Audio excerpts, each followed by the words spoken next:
ओम सजात्म स्वरूप परम गुरु शुद्ध चैतन्य स्वामी ने नमः।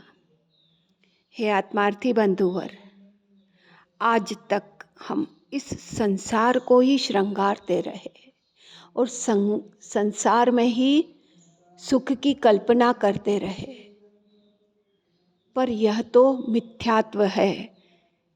मैं तो शुद्ध आत्मा हूँ, तो शाश्वत सुख पाने के लिए तो अपना स्वरूप में लीनता करनी होगी और शाश्वत सुख को प्राप्त करना होगा।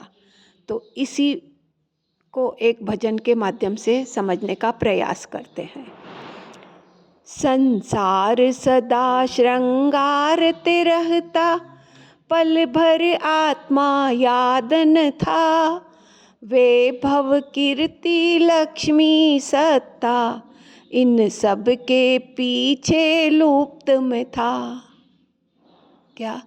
संसार सदा श्रृंगारते रहता, पल भर आत्मा याद न था। वैभव कीर्ति सत्ता लक्ष्मी, इन सब के पीछे लुप्त में था। स्नेही सगे परिवार स्वजन के मेले में मैं को भूला रहा। मार खाकर सीधा हुआ और अंत में पर्दा खुल ही गया। शृंगार था सब ऊपर जनित और मोह जनित केवल कचरा। परिग्रहों से मैं ही स्वयं वहाँ मारी पकड़ी पकड़ाया। ऋणानुबंध के हिसाब सभी जमा उधार का लेखा जोखा। ज्ञानी पुरुष से दृष्टि पाकर सर्व रहस्य प्राप्त हुआ। जड़ और चेतन भिन्न हुए और मैं कौन हूँ समझाया। क्या बता रहे हैं? जड़ और चेतन भिन्न हुए और मैं कौन हूँ समझाया। ज्ञाता दृष्टा बन निज घर आया, गेय दृश्य सब बन ही गया। मैं आत्मा और रहा बाकी वह संयोग है, यह स्पष्ट हुआ।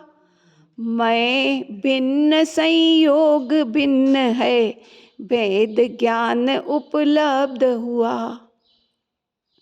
दिव्य दृष्टि से तत्व निरखते छोड़ा सारा वाद विवाद। पर्याय दृष्टि से देखूं अवस्था, करूं नहीं कोई दखल अंदाज। पूर्ण होने वाला गलन होता है, स्वरूप मेरा खुलता जाए। भाव मोक्ष की हुई प्राप्ति और सहज सुख भीतर वर्ताए।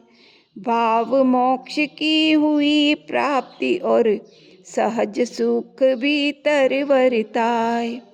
संसार सदा श्रृंगारते रहता, पल भर आत्मा याद न था।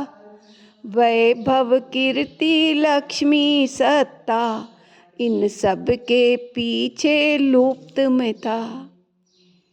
तो अब हमें इस संसार की वैभव और कीर्ति और लक्ष्मी के पीछे लुप्त नहीं होना है और मैं तो शुद्ध शाश्वत आत्मा ही हूँ, इसका पुरुषार्थ करते रहकर उस परम पद को प्राप्त करना ही हमारा लक्ष्य रहे। ऐसे भावों के साथ ओम नमः सिद्धम, ओम नमः सिद्धम, ओम नमः सिद्धम।